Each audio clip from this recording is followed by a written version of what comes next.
What up, squad? Welcome back to the channel. So what you're about to watch is part 2 of an amazing interview with my friend and barber, JR. What if I told you a man can go from looking like this to like this? If you haven't watched part 1, I want you to click the link somewhere on the screen. It's also in the description. It's an amazing story of the power of resiliency. This man was transforming his life and he almost died during the process. So without further ado, let's get into part 2 of this amazing interview with my man JR. Are you gonna be doing more shows? Like what's Something I gotta bring up is getting ready for my first show, year 2 of working out. I almost died. The following content contains graphic images of medical conditions.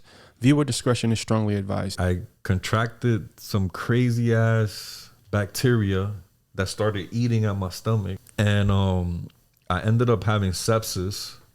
And hadn't I gotten to the emergency room when I did, I could have passed away. It would have reached my heart. I was 5 weeks out at that moment from my first show. Oh shit. So I'm in the hospital, and I'm in the hospital for like 5 days, you know, getting right with myself. And I get home and I'm like, it was detrimental, because I'm like, I don't know how to pick up the pieces to continue now. Jay, hold on, bro.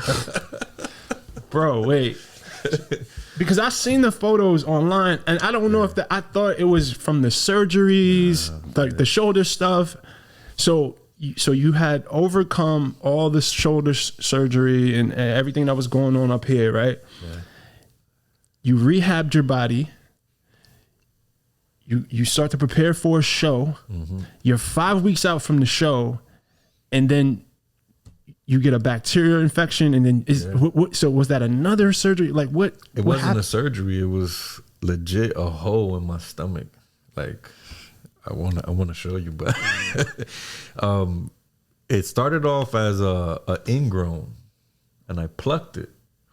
But I was doing a competition, a hair competition. Mm.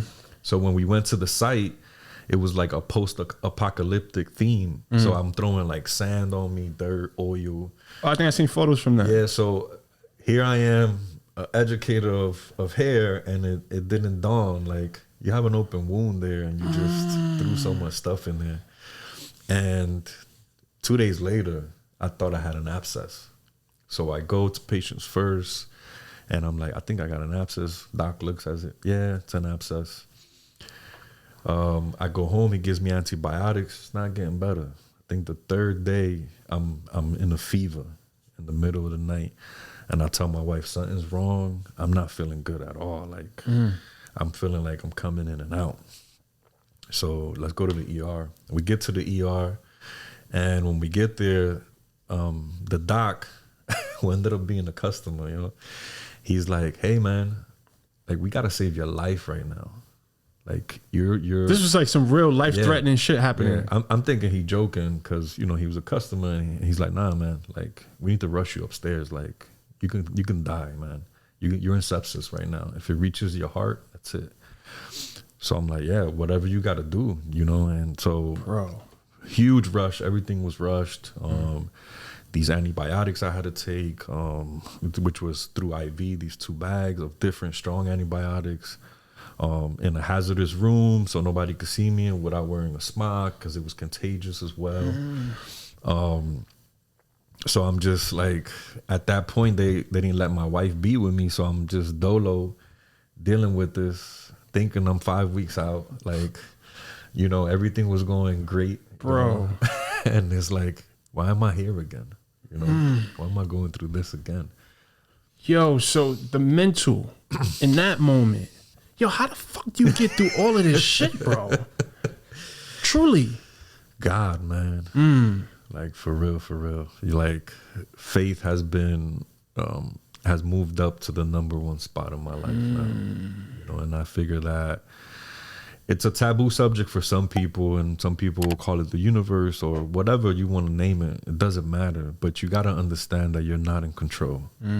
That there's someone else in control of all these circumstances and what's going on. And sometimes we don't have the vision, right, to see the picture, you know, and to get the clarity. But you just got to believe that I'm going to get to where I'm going to get to. you know. So I think it was like the second or third day of being there. I'm just like, in the hospital. yep. I grab my phone and I'm just like, okay, I'm 5 weeks out. I'm looking at that picture. I just took it. I'm looking ready, but I'm like, you know what? I could grow my shoulders. Bro, you're a mutant, bro. You're a mutant. So bro. I just started to like, okay, I'm getting out this hospital and we moving forward. How does that look? What does that look like? So you're in the hospital bed, still visualizing the stage, still assessing your physique. Yep. You didn't lose any hope in this moment? No. I mean, yeah, there were those down moments, but I had already went through those. You know, shame on me to sink myself again, you know. So I just, you know, and I'm not going to lie, when the show started getting closer, the one I was supposed to be a part of in Puerto Rico, you know, so I'm looking at that. I would have been traveling right now. I would have been getting ready right now. How would my body look right now? Probably incredible, you know, the best shape of my life. And I tune into the competition and I'm seeing the winner and I'm let down because I'm like, I would have beat this dude. Yeah. You know, no disrespect to anybody, but you know, I'm like, I could have took that dub, like for real. So that just encouraged me, like, hey, we gonna go hard. So I remember my trainer and coach coming over, a friend now, and I'm like, yo, John, we need to get bigger. We need to go harder. Yo, you're a beast, bro. I'm hyped right now, man. Yo, what? Yeah, man. Talk about turning adversity into fuel, into privilege, you know, so to speak, man. Like, were you always wired like this? No. I mean, I think I'm like normal people, right? Where normally what happens, something happens to you get a problem, an issue, a death in the family, something personal, an injury, and we stay there. And it's like we stay there a little too long, you know. And if we just think about, okay, is this blocking me from my greatness and from the destiny that I have? I think so. So therefore, this test or whatever this trial is, this shit is just for a moment. But the goal is still there. And the beautiful part is the system is still there, right?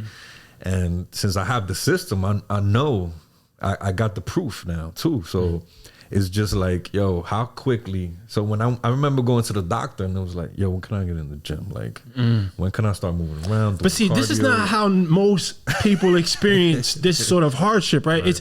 It's normally like these dark moments, and it's like conceptually we can understand that this is a moment, right? But a lot of us, we get sucked in, and it turns us into these victims, right? So, like, you didn't have any moments like that? Not at this point. I had 4 prior moments with the surgeries. So you had, so your previous experience with these tough, adverse situations almost calloused you or made you stronger now, where it's like, yo, listen, this is light. Especially with the shoulder thing. Like, I knew that I put that weight on me to go find a trainer, go find a therapist myself to get me to where I needed to be. So I'm like, yeah, I got a hole in my stomach. You know, it's crazy. You know, I almost died.